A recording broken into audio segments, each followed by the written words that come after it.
Programme timeline सां गॾु आऊं आहियां असद मुमताज़। नाज़रीन, तहरीक इंसाफ़ जे अॻुवाणनि जो तहरीक इंसाफ़ खां लातालुकी ऐं सियासत छॾण वारो सिलसिलो जारी आहे। गुज़िरियल ॾींहुं मुसरत जमशेद चीमा ऐं मलिका बुखारी पिणु पार्टी खे छॾे सियासत मां ई दस्तबरदार थियण जो फ़ैसिलो कयो आहे। हीउ जेको सिलसिलो हले थो पियो, इहो किथे धंकंदो ऐं PTI छा हिन खे एक्सटेंड करे सघंदी या न, या 2018 में जेको ॿुधायो पियो वञे त जंहिं तरीक़े सां PTI में पैराशूटर आया, हाणे उहे साॻी जाइ ते वञनि था पिया। तहरीक इंसाफ़ अगरि हुन जा के इलेक्टेबल्स हुया जंहिं ते हुननि हुकूमत ठाही, अगरि उहो सॼा इलेक्टेबल्स या उन में वॾी अक्सीरियत अगरि पार्टी खे छॾे थी वञे, पोइ पार्टी किथे बीहंदी? अगरि ऐं ॿियो इन सूरत हाल में जेकॾहिं इमरान ख़ान गिरफ़्तार थो थिए त पोइ पार्टी जो ऐं ख़ुदि इमरान ख़ान जी पॉलिटिक्स जो कहिड़ो मुस्तक़बिल हूंदो? प्रोग्राम जी हिन हिसे में असां इन ते ई ॻाल्हाईंदासीं। इन वक़्तु असांखे प्रोग्राम में जॉइन कयो आहे तहरीक इंसाफ़ जो मरकज़ी अॻुवाण ऐं अॻूणो क़ौमी असेंबली जो मेंबर जनाब लाल माली साहब। लाल माली साहब, प्रोग्राम में ख़ुशि आमदीद सर। महिरबानी।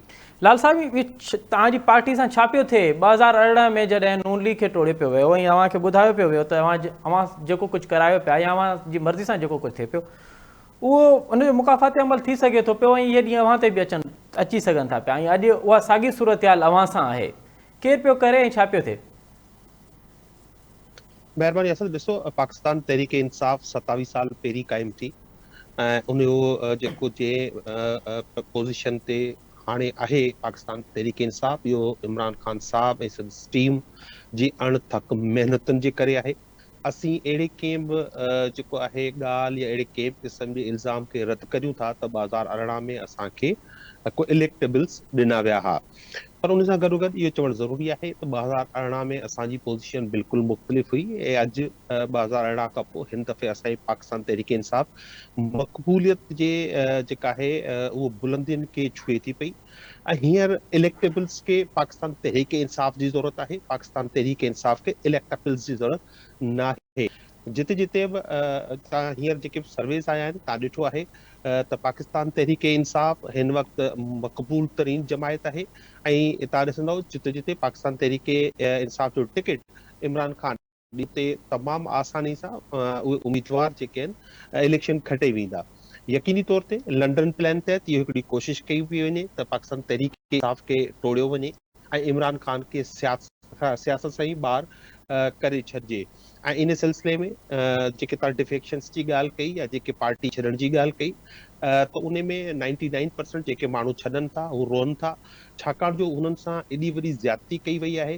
हीअ त जेके हाणे कंपनी आहे त उहो त हाणे माण्हुनि जे पुठियां ईअं लॻी आहे जेके माण्हू आहिनि। कल तव्हां हिकिड़ी प्रेस कॉन्फ्रेंस ॿुधी मुसरत चीमा जंहिं ॿुधायो त हुनजो पुटु आहे, हुन ॿारु आहे ऐं कैंसर जो मरीज़ आहे, हुन खां अलॻि नथी रही सघे। अहिड़े नमूने तव्हां ख़ान साहब पहिरीं ॿुधायो त हिकु ख़ातून असांजी MNA खे ॿुधायो त तुंहिंजे पुट खे मारे छॾींदासीं, 13 सालनि जो पुटु हो। सज़ा ॾिठो मलिका बुखारी जो पुटु कल प्रेस कॉन्फ्रेंस चई त मुंहिंजो 13 सालनि जो पुटु आहे। अहिड़े नमूने श्री मज़ारी खे धमकियूं ॾिनियूं हुयूं त तोसां त जेको थींदो सो थींदो, बाक़ी तव्हांजी फैमिली सां बि तमामु घणी असीं जेका आहे जुठ कंदासीं। त उन जे नतीजे में यकीनी तौर ते इंसान आहिनि ऐं उहे पंहिंजो उन्हनि इहो ऐलान कयो आहे, पर उहो दिलि वटां हुननि जो इहो ऐलान न आहे। ऐं इहो हिकिड़ी कोशिशि आहे त पाकिस्तान खे उन्हनि जी भौतारनि, वॾेरनि, जागीरदारनि ऐं सरमाएदारनि जे हवाले कजे।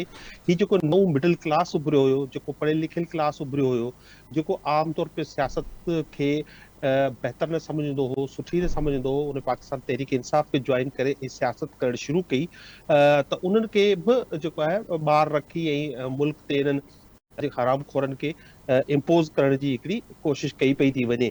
सो लिहाज़ा इहो हिकिड़ो यकीनी तौर ते मरहलो आहे पाकिस्तान ते तहरीक इंसाफ़ ते, ॾुखियो मरहलो आहे। तमामु घणो उनजे जेके उन पार्टी ऑफिस बियरर्स आहिनि, जेके उन्हनि जा MNAs आहिनि, MPAs आहिनि, पार्टी क़यादत आहे, उन ते यकीनी तौर ते जेके आहे न, पर लाल माली पंहिंजो साहब मौजूदु आहे। लाल माली साहब कतई कलामी माफ़, अव्हां त निकिता हो इनकलाब लाइ, अव्हां त निकिता हो हक़ीक़ी आज़ादी लाइ, अव्हां त निकिता हो मुल्क में तब्दीली लाइ।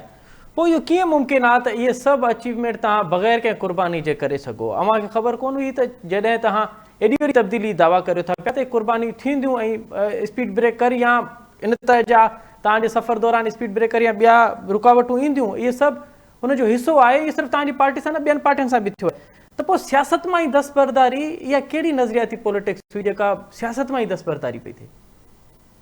ॾिसो असद असीं इन नोशन खे इहे जेके PGM ऐं पीपल्स पार्टी जेके अवाम खे जेके सेल करण जी कोशिशि कनि था पिया जी त पीपल्स पार्टी सां बि ज़्यादतियूं थियूं, नून लीग सां बि ज़्यादतियूं थियूं ऐं हिननि सां बि ज़्यादतियूं थियनि थियूं त हिनखे बर्दाश्त करणु घुरिजे ऐं हिनखे मुकमल तौर ते रद्द ऐं हिकिड़ो जाहिलाणे क़िस्म जो मौक़ुफ़ सम्झां थो।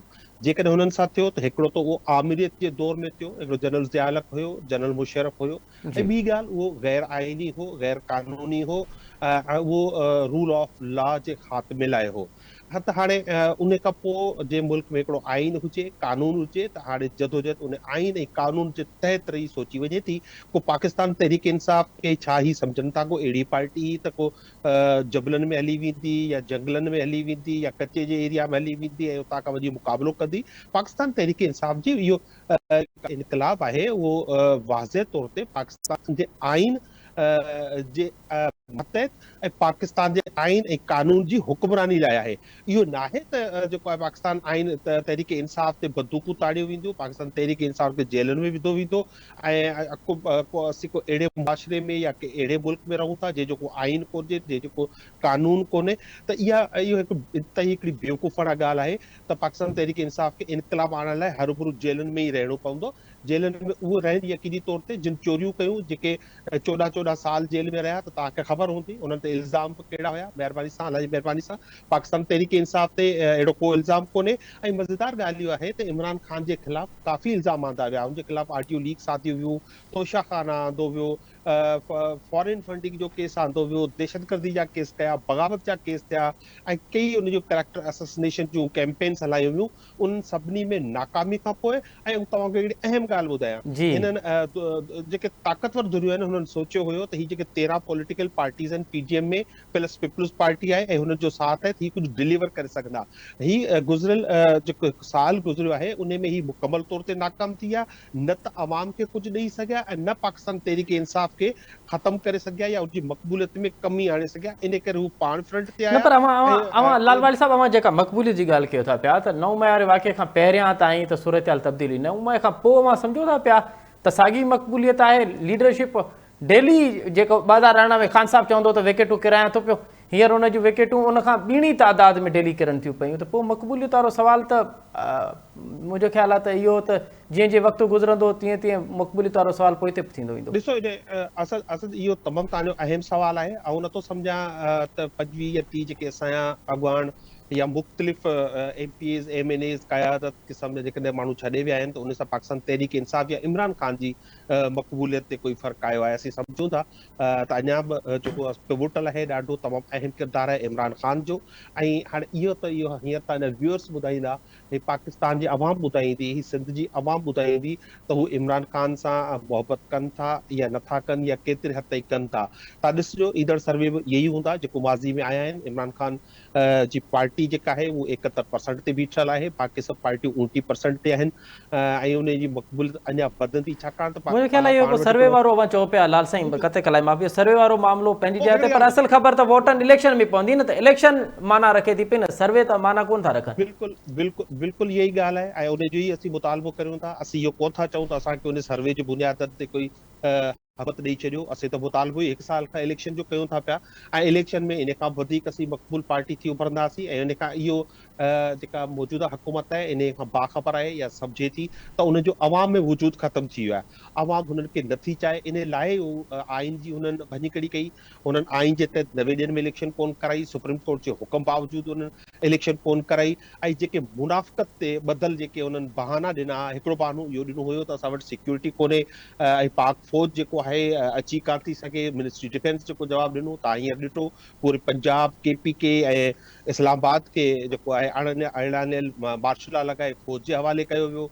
ॿिए तरफ़ चयो वञे थो त असां वटि पैसा कोन्हनि, 21 अरब रुपया जेको असांखे ॾियूं, त तव्हां शायदि ख़ाक़ान अब्बासी जो इंटरव्यू ॿुधो त 20 अरब रुपया त रुॻो हिननि सिर्फ़ु अटे में जी जेका आहे करप्शन कई आहे ऐं उन करप्शन जा केस पंजाब में तव्हांखे रोज़ हाणे कहाणियूं ॿुधण में अचनि थियूं पियूं त केतिरा मिलियन थेला जेके गुम आहिनि ऐं उन्हनि जो को वजूद कोन्हे।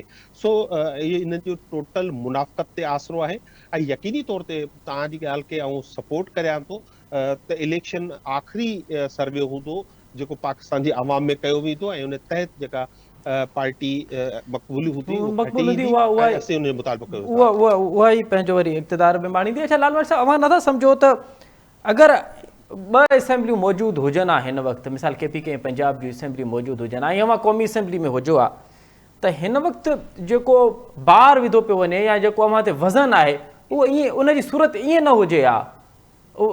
अगरि असेंबलियूं मौजूदु हुजनि, अवां जी ॿिनि सूबनि में हुकूमत हुजे हा, क़ौमी असेंबली में अवां हुजो आहे, त पोइ सूरत हाल हिन खां कई गुना मुख़्तलिफ़ हुजे हा। ऐं बिल्कुलु इहो कोन थो सम्झां। इहा ॻाल्हि करणु त सभ खां पहिरीं त सवाल इहो आहे त क़ौमी असेंबली मां इस्तीफ़ा ॾियणु आइन जे ख़िलाफ़ हो, बिल्कुलु कोन हो। असेंबलियूं जेकॾहिं टोड़ियूं हुयूं उहो आइन जे ख़िलाफ़ हुयूं, ख़िलाफ़ हुयो, बिल्कुलु कोन हुयो। पर आइन जे ख़िलाफ़ छा थियो आहे? आइन जे ख़िलाफ़ इहो थियो आहे त 90 ॾींहंनि अंदरि जेके इलेक्शन्स थियणा हुआ उहे कोन थिया। असां इहे क़तई तौर ते नथे सम्झो त हीअ जेकी 14 पार्टियूं आहिनि, 13-14 पार्टियूं जेके आहिनि, PTM ऐं पीपुल्स पार्टी आहे, उहो इन हद ताईं परेशान हूंदी ऐं गिरावट जो शिकार थी वेंदी जो आइन खे टोड़ण ते मजबूर थी वेंदी। सो यकीनी तौर ते पर जेकॾहिं महीना 2-3 लेट थी वियो इलेक्शन, हिननि आइन खे टोड़ियो आहे त उन सां आवाम में हिन जी मक़बूलियत लालवानी घटी आहे, साहब, PTI जी मक़बूलियत वधी वई आहे। लाल साहब, हाणे यकीनन इस्तीफ़ा ॾियणु मां नथो सम्झां त इहो को गैर आइनी क़दम आहे कंहिं बि मेंबर जो इस्तीफ़ा ॾियणु, पर ॿिनि सूबनि जी असेंबली फ़क़ति इन करे टोड़ी वञे त बाजवा चयो, बाजवा ख़ान साहब खे चयो त असेंबली टोड़ियो त सूरत बाजवा चयो, ख़ान साहब पाण एडमिट कयो आहे त तव्हां ग़लति था चओ, आउट ऑफ कंटेक्स्ट ॻाल्हि पिया करियो। सभ खां पहिरीं तव्हांखे यादि हुजणु घुरिजे त जनरल इलेक्शन लाइ मरियम नवाज़, ख्वाजा आसिफ, बिलावल भुट्टो, राना सनाउल्लाह सभिनी पाण चयो त जेकॾहिं इमरान ख़ान KP ऐं पंजाब असेंबली टोड़ी छॾे त असीं जनरल इलेक्शन्स कराइण लाइ तयारु आहियूं।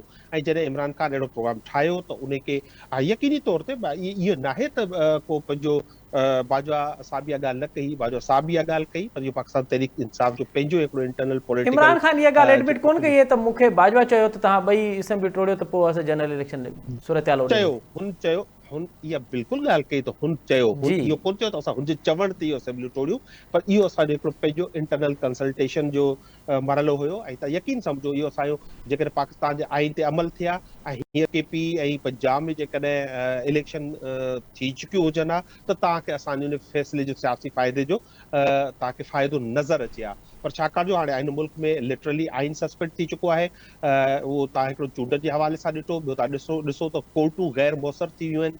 कोर्टनि में हाणे जेका आहे जेके हुकुम जारी थियनि था, ख़ासि तौर ते सियासी पार्टियुनि जे हवाले सां ऐं क़यादत जे हवाले सां, उन्हनि ते अमल नथो थिए। जेके असांजा अॻुवान आहिनि उहे गिरफ़्तार थियनि था ऐं जीअं ॿाहिरि निकिरनि था त उनखे वरी खंभियो वञे थो। त हू बुनियादी तौर ते हाणे आइन खे जेको हींअर गोल्डन जुबली मल्हाए ऐं पाकिस्तान जेकी पार्लियामेंट में वॾियूं तक़रीबूं करे रहिया हुआ, हाणे उन ई पंहिंजे नाने बिलावल पंहिंजे नाने जे उन सां ऐं बाक़ी पार्टियूं पंहिंजी पंहिंजी क़यादत जे उन सां हाणे उन आइन ते अमल करण खां इनकारी आहिनि। लालवानी साहब, अगरि ख़ान साहब हिकु दफ़ो ॿीहर गिरफ़्तार थिए थो पियो त पोइ पार्टी जो रिएक्शन छा साॻियो ई हूंदो, एहतजाज में ईंदो ऐं तव्हां जीअं नओं मए वारा वाक़िया थिया ईअं हिकु दफ़ो ॿीहर ईंदो या हिन दफ़े ख़ामोशी इख़्तियार कई वेंदी?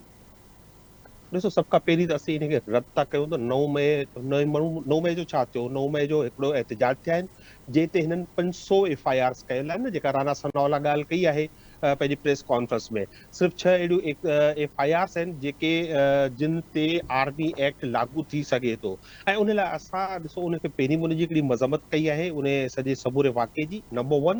ऐं नंबर 2, असां उन जी कमीशन जो पिणु मुतालबो कयो आहे त उन ते कमीशन जोड़े उन ते तहक़ीक़ात कई वञे। तो उन आड़ में त जेको असीं सम्झूं था हीअ सॼा वाक़िया थिया ई इन लाइ आहिनि त इमरान ख़ान खे गिरफ़्तार करे सघिजे ऐं पाकिस्तान जी आवाम खे धमकाए, डेॼारे ऐं ख़ौफ़ में आणे घर में चुप करे विहारिजे। ऐं इन सिलसिले में हिननि को लॻभॻि 10,000 असांजा पाकिस्तान तहरीक इंसाफ़ जा जेके कारकुन आहिनि उहे हिन वक़्तु जेलुनि में आहिनि ऐं सख़्तियूं ऐं सख़्तूं बर्दाश्त कनि था। अव्हां सां हिन ताईं कंहिं राब्तो कयो आहे त जो तहरीक इंसाफ़ खे छॾियो या को ॿियो को ऑप्शन?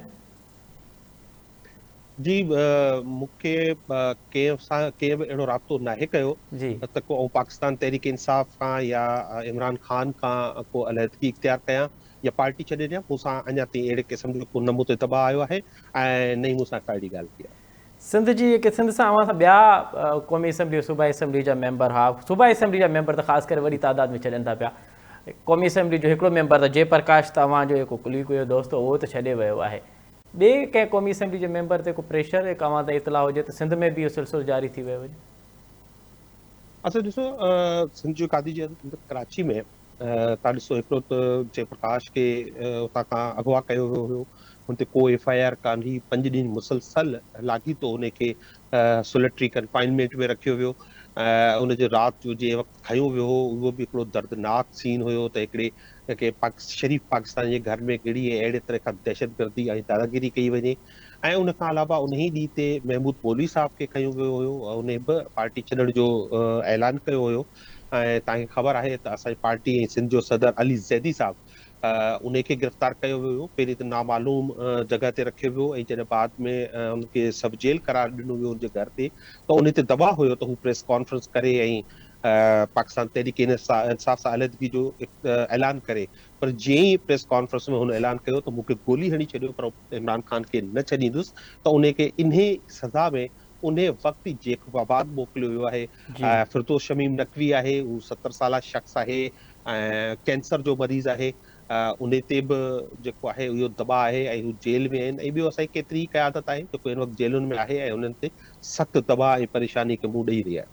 वॾी महिरबानी लाल माली साहब, अवां तफ़सीली तौर ते पंहिंजो ऐं पंहिंजी पार्टी जो मौक़िफ़ ॾिनो। हाणे ॾिसणो इहो आहे त हीअ को सिलसिलो अदालती कमीशन जे ख़िलाफ़ दरख़्वास्त वारो जेको फ़ैसिलो आहे उहो महफ़ूज़ बणायो वियो आहे। अॼु अटॉर्नी जनरल ऑडियो लीक्स वारे मामले में हिकु लॉजिस बेंच कल्ह गुज़िरियल ॾींहुं चीफ जस्टिस ठाही हुई, उन में चीफ जस्टिस जी शमूलियत ते एतिराज़ वराए छॾियो आहे। अॼु हिकु प्रोग्राम जे हिसे में असां इन ते ई ॻाल्हाईंदासीं त छा चीफ जस्टिस खे इन बहस जो हिसो थियणु घुरिजे।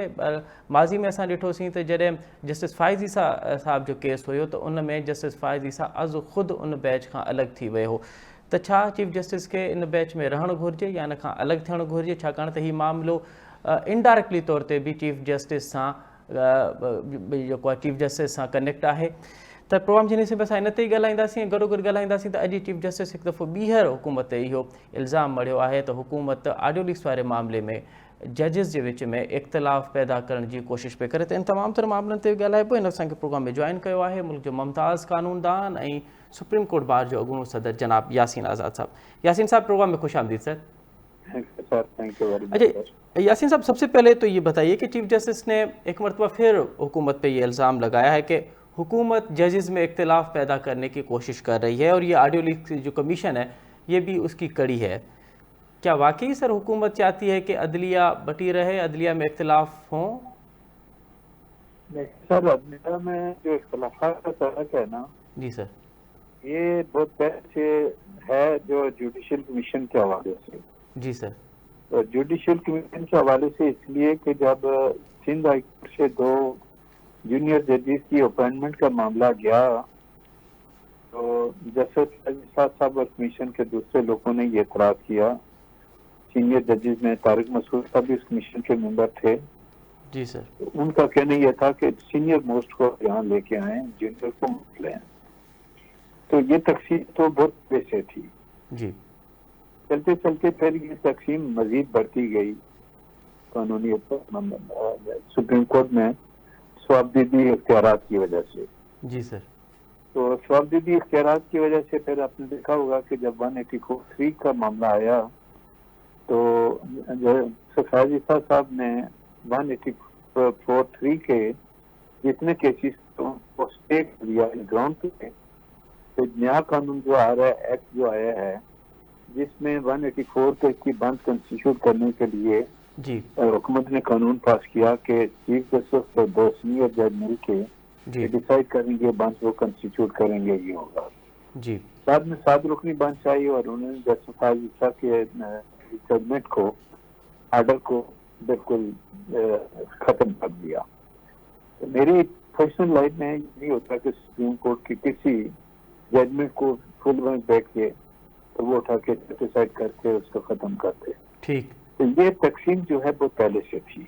ये पहले से ही ये तकसीम। जी सर, बहुत पहले से कमीशन के हवाले से, जी सर, स्पेशली अपॉइंटमेंट जजेस के हवाले से। जी जी जी, अच्छा, वो उसमें सेटलमेंट की कोशिश हो रही थी कि बाद में मामला फिर पता चले। फिर पंजाब वाला हमजा शरीफ वाला जजमेंट आया 63A पे।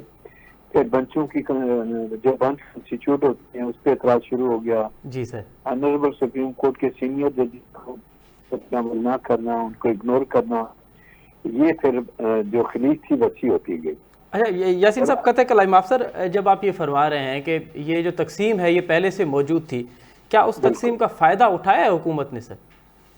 نہیں، بالکل فائدہ نہیں ہوتا، کیونکہ وہ اپوائنٹمنٹ آف ججز کے کمیشن کے اندر ڈسپیوٹ تھا. اچھا کمیشن کا جو ہے نا ججز کے نہیں، وہ کمیشن کے انہوں سے تعلق رکھتا ہے. جی اس میں لا منسٹر بھی شامل ہے، اٹارنی جنرل بھی شامل ہے، پاکستان بار کونسل کا نمائندہ بھی شامل ہے، جی سر. سارے لوگ ہیں. تو وہ کمیشن کی کمیشن بالکل الگ ہے. جی تو بات وہاں ختم ہو.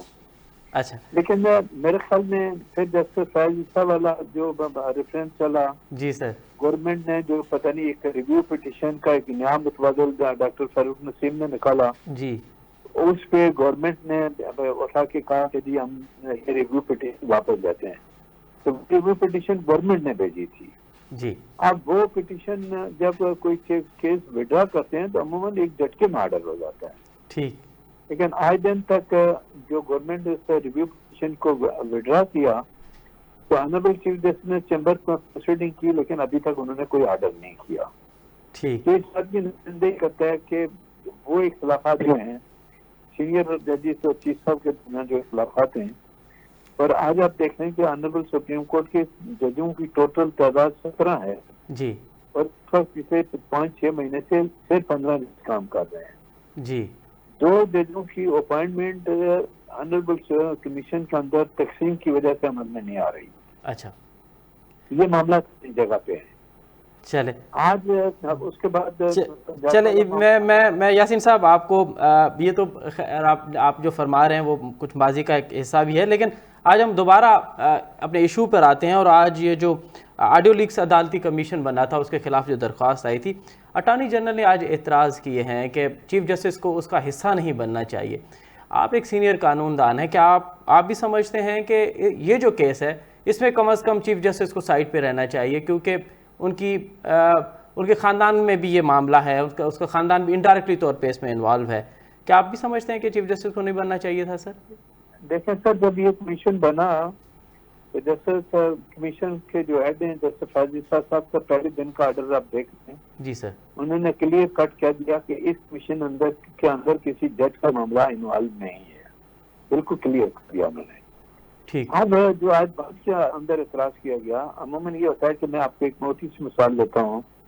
ایک دفعہ میں کراچی میں بینچ سپریم کورٹ میں پیش ہو رہا تھا، جسٹس فیض عیسیٰ صاحب بینچ کو ایڈ کر رہے تھے. تو کہیں کسی زمانے میں جب وہ وکیل تھے انہوں نے کوئی نوٹس دیا تھا، مجھے نہیں پتا تھا. جی تو انہوں نے کیس ٹیک اپ کرتے ہی مجھے کہا کہ یاسین آزاد مجھے یاد پڑتا ہے کہ شاید ایک پارٹی کی طرف سے جب میں وکیل تھا نوٹس دیا ہوا تھا میں کیس چلانے کے لیے تیار نہیں ہوں. تو انہوں نے میرا وہ کیس نہیں چلایا، انہوں نے کہا آپ کسی جگہ اس کو چلا لیں. اچھا. آج جو بنچ بنی ہے، جو اعتراض کیا گیا، کیونکہ اس میں آنریبل سپریم کورٹ کے چیف جسٹس کی مدر ان لا کا معاملہ بھی شامل ہے. بالکل صحیح. تو جب مدر ان لا کا معاملہ شامل تھا تو میرے نزدیک آنریبل چیف جسٹس صاحب کو خود ہی فیصلہ کر لینا چاہیے، سب بنچ کے اندر نہیں جانا چاہیے تھا. یہیں تک ختم نہیں کر سکتے، بلکہ جو ایکٹ کو آپ نے اسٹے کیا، کیونکہ اس ایکٹ کے اندر بھی آنریبل چیف جسٹس کے اختیارات کو چیلنج کیا گیا تھا. Right sir? جی سر. کہ سوابقی اختیارات کو. تو جب آپ نے بند کنسٹیٹیوٹ کی اور اسٹے دیا تو میرے نزدیک اس میں بھی ان کو نہیں بیٹھنا چاہیے تھا. رائٹ؟ جی سر. کیونکہ اس میں بھی آپ کی پاور کو چیلنج کیا گیا تھا. بالکل تو صحیح. جب آپ کے اختیارات کو تو آج آپ دیکھ رہے ہیں کہ آنریبل چیف جسٹس کافی جو جس طرح الیکٹرانک میڈیا پہ آیا ہے انہوں نے جذبات شو کیے ہیں. میرے نزدیک کسی جج کے لیے جذباتی ہونا بالکل غلط ہے، نہیں ہونا چاہیے. اور آپ کو یاد ہوگا کہ حضرت علی نے اپنے دور میں صاحب کو ایک لیٹر لکھا تھا جی کہ جو جج اپنا ٹیمپل کھو دیتا ہے وہ جج رہنے کے قابل نہیں رہتا. وہ 8-9 نکالتے ہیں، مجھے سب ساری یاد نہیں ہے کہ میں آپ کو بتا سکتا ہوں. جی جی. لیکن اب اگر یہ جی سر. آج کا معاملہ جو تھا، جی سر. میرا بھی اپنا یہ کہنا یہ ہے کہ بجائے کوئی اور اعتراض کرتا، جی ہم چیف جسٹس صاحب کو دوسرے کسی سینئر جج کے، چاہے جن لوگوں کو بناتے ہیں اعجاز الحسن صاحب کو ہی اس بنچ کا ہیڈ بنا دیتے، خود بھی اس سے نکل جاتے. جی اگر وہ نکل گئے ہوتے تو شاید آج جو اٹارنی جنرل نے اعتراض کیا وہ نہیں کرتا، جس کی وجہ سے انہوں نے کچھ اپنے جذباتی انداز کو جو ہے نا جو میڈیا پہ آیا وہ دکھایا. جی تو چونکہ آپ کے درست ہے کہ جسٹس فیض عیسیٰ کا جب معاملہ آیا تھا بالکل صحیح. جسٹس فیض اس بینچ سے ایک قسم کے الگ ہو گئے تھے. جی دیکھیں ہماری کچھ ایسی ایتھکس ہیں. ایتھکس کے مطابق سپوز میں کسی جگہ پہ بیٹھا ہوں اور میرا نام انوالو ہوتا ہے. اب یقین کریں یہاں کراچی میں ایک معاملہ تھا ٹرانسفر اپلیکیشن کا, میرا نام آیا کہ میں جج سے ملا, حالانکہ میں وہاں نہیں گیا, تو میں نے اس کیس کو چھوڑ دیا. میں نے کہا بھائی میں اس کیس میں اپیئر ہونے کے لیے تیار نہیں ہوں. جی کل کو یہ نہ کہ پتہ نہیں کیا بات ہے کیا نہیں ہے. تو میں یہ نہیں کہتا آنریبل چیف جسٹس کے ثوابدیدی اختیارات اپنی جگہ پہ ہیں, لیکن میرے نزدیک بہتر یہی ہے کہ اگر ان کی فیملی کے جو خاتون ہیں, مدر ان لا آپ کو پتہ ہے مدر کے برابر ہوتی ہیں, جی سر. ان کی اپنی ایک رسپیکٹ ہے, ایک اٹیچمنٹ ہوتا ہے آدمی کا.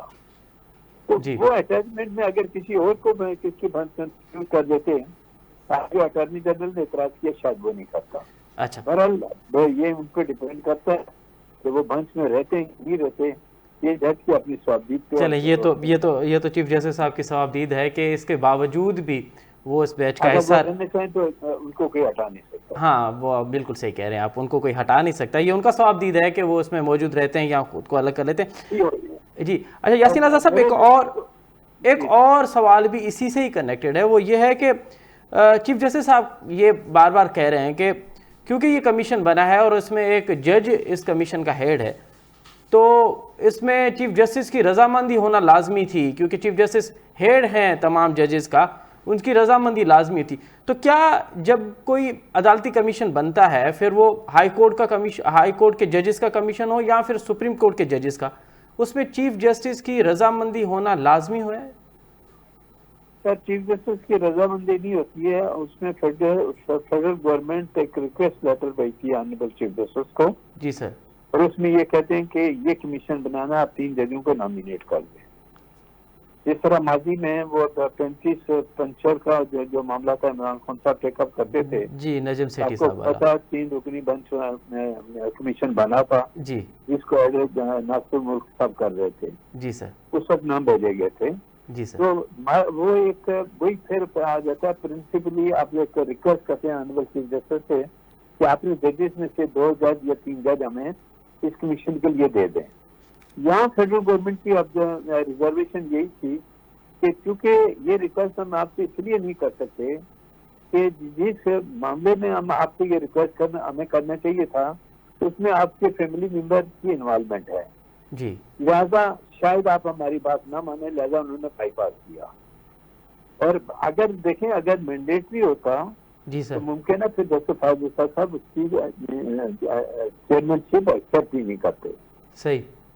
مینڈیٹری نہیں تھا, لیکن ایک مارلی جو پھر وہی ریکویسٹ ہو جاتی ہے کہ اداروں کے درمیان گڈ ریلیشن کے لیے ایک طریقہ کار اپنایا گیا ہے. جی. اور اگر فیڈرل گورنمنٹ نے اس طریقہ کار کو نہیں اپنایا تو جسٹس فیض عیسیٰ تو فیوچر کے چیف جسٹس ہیں, سینئر موسٹ جج ہیں. جی. اگر کوئی ایسی بائنڈنگ ہوتی تو وہ تو منع کر سکتے تھے کہ نہیں بھائی میرا قانون اجازت نہیں دیتا, میں یہ نہیں کر سکتا. تو یہ بہت ساری چیزیں ہیں جو ہمارے ملک میں ایک تماشا بن گیا ہے. ابھی تھوڑی دیر پہلے قادر پٹیل صاحب کی میں نے پریس کانفرنس دیکھی ہے. جی جی جی. اور میڈیکل رپورٹ میں جو کچھ آیا میں اس میں کوئی ریپیٹ نہیں کرنا چاہتا. جی وہ میں آپ کے پروگرام سے صرف ایک بات کہتا ہوں. جی سر. کہ یہ جو کچھ ہمارے ملک میں ہو رہا ہے نا, جی اس میں بڑوں کا کوئی نقصان نہیں ہے. بالکل اس میں پاکستان کے 22-23 کروڑ عوام کا نقصان ہے سر. صحیح کہہ رہے ہیں آپ, بالکل صحیح کہہ رہے ہیں. ہمارا مذاق اڑانے لگے ہیں کہ آپ کے پاکستان جو ادارے کیا ہیں یار.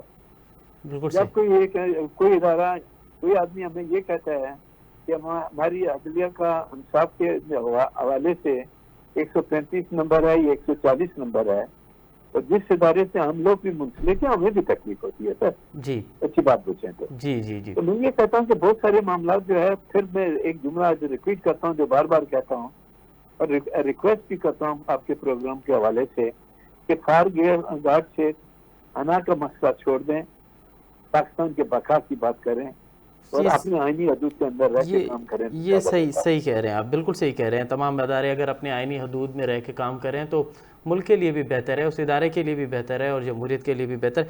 اچھا یاسین آزاد صاحب, آپ کو لگتا ہے کہ یہ کمیشن کیونکہ اب کنٹروورشل بن چکا ہے, خان صاحب بھی چلے گئے ہیں اس کے خلاف اور پھر 3 درخواستیں تو جمع ہو چکی ہیں. اس کے باوجود بھی آپ کو لگتا ہے کہ یہ کمیشن نتائج دے پائے گی سر؟ دیکھیں سر، جہاں تک عمران خان صاحب کا تعلق ہے، عمران خان صاحب نے پہلے ہی یہ بات کر دی تھی کہ میرا کوئی کیس فیاض عیسیٰ کے سامنے نہ لگایا جائے. صحیح. آپ نے کیوں نہیں لگایا؟ وہ بھی کسی کی فرمائش تھی نا آپ کے پاس. جی.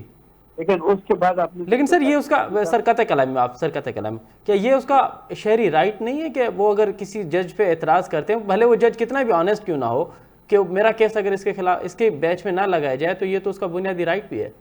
سر بنیادی رائٹ تو اٹارنی جنرل آف پاکستان نے جب آج یہ کہا کہ آپ اس میں بینچ میں نہ بیٹھیں جی آپ کے فیملی ممبر ہیں، تو پھر اس کو آپ کیا کہیں گے؟ یہ بتا دیں. جی سر.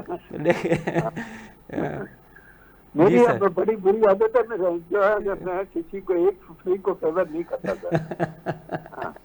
صحیح فرما رہے ہیں آپ. جی سر.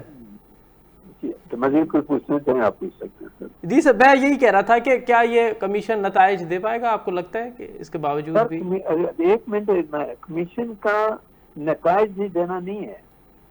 کمیشن نے فیکٹس پہ ایویڈنس ریکارڈ کرنی ہے، اور ایویڈنس ریکارڈ کر کے جس طرح بلوچستان میں ہمارے 55 یا 56 وکیلوں کو اللہ کو پیارے ہو گئے تھے، جی اس وقت بھی جسٹس فیاض عیسیٰ اس کمیشن کے ہیڈ تھے، جی، اور انہوں نے اس وقت کے وزیر داخلہ کو کہا تھا کہ اس کا نیگلیجنس ہے پورے کا پورا. بالکل کہا تھا نا، بالکل صحیح کہہ رہے ہیں. صاحب نے اس پہ شور شرابہ بھی کیا تھا. بالکل صحیح کہہ رہے ہیں. اور یہ فیاض عیسیٰ صاحب کا ٹریک ریکارڈ رہا ہے کہ وہ بلوچستان میں جو کمیشن بنا تھا، اور اس کے بعد ہم نے دیکھا کہ جو اسلام آباد میں دھرنا تھا ٹی ایل پی کا، اور فیض آباد دھرنا، اس پہ جو کمیشن بنا وہ بھی بڑا حیران کن اس کے نتائج. فیض آباد دھرنے میں جو ججمنٹ آیا، جی سر، اس میں جسٹس فیاض عیسیٰ صاحب نے یہ کہا کہ گورنمنٹ نے 5,000 روپیہ دیا تو آپ نے آگے پروٹیسٹر کو 1,000 دیا، باقی 4,000 کہاں گیا؟ جی. دوسرا ان کا یہ کہنا تھا کہ اسٹیبلشمنٹ کا کیا رائٹ پوائنٹ ہے کہ وہ پروٹیسٹر سے جا کے گئے. اس کے لیے تو فیاض عیسیٰ نے سفر کیا ہے نا. جی بالکل، جی بالکل سفر کیا. جی بالکل بالکل. یہ معاملہ جو ہے، اچھا ابھی آپ اس کو چھوڑ دیں. جی سر. 190 ملین پاؤنڈ کا جو معاملہ ہے، عمران خان صاحب نے اس وقت کے منسٹر آف لا پہ ڈال دیا، اور منسٹر آف لا نے اس کی تردید کر دی. ابھی دیکھیں، ابھی آپ کے پروگرام کے دوران سامنے آ گیا کہ وہ نوٹیفیکیشن معطل کر دیا انہوں نے. جی دے دیا، ابھی بریکنگ نیوز آ گئی. جی جی جی جی جی. تو آپ کیا کر سکتے ہیں ان چیزیں؟ بہت شکریہ، بہت شکریہ یاسین آزاد صاحب، آپ نے بڑا تفصیلی طور پہ اپنا نقطہ نظر پیش کیا، اور جو آڈیو لیکس کمیشن تے کہڑے اعتراض تھیا ان تے پن ان جی ایک لارجسٹ بینچ ٹھائی وئی ہے، ان میں اج اٹارنی جنرل چیف جسٹس کی شمولیت ان تے اعتراض براयो ہے. تو چھاکان تے ہی معاملو ڈائریکٹ یا انڈائریکٹلی طور تے بھی چیف جسٹس سان ہی گنڈھیل ہے، تو چیف جسٹس کے از خود ہن معاملے کا الگ تھن گھرجے. ہاں ॾिसणो इहो आहे त चीफ जस्टिस इन बेंच जो हिसो थिए थो पियो, या जस्टिस फाइज़ ईसा जो मिसाल असांजे साम्हूं आहे, जस्टिस फाइज़ ईसा वांगुरु हू इन केस खां अलॻि थो थिए. इहो त फ़ैसिलो चीफ जस्टिस खे ई करिणो आहे, उहो कहिड़ो थो थिए इहो त वक़्तु ई ॿुधाईंदो. हिते प्रोग्राम जो वक़्तु पंहिंजी पुॼाणी थो पइजे. असद मुमताज़ रेड खे ॾींदा इजाज़त. सदाईं गॾु.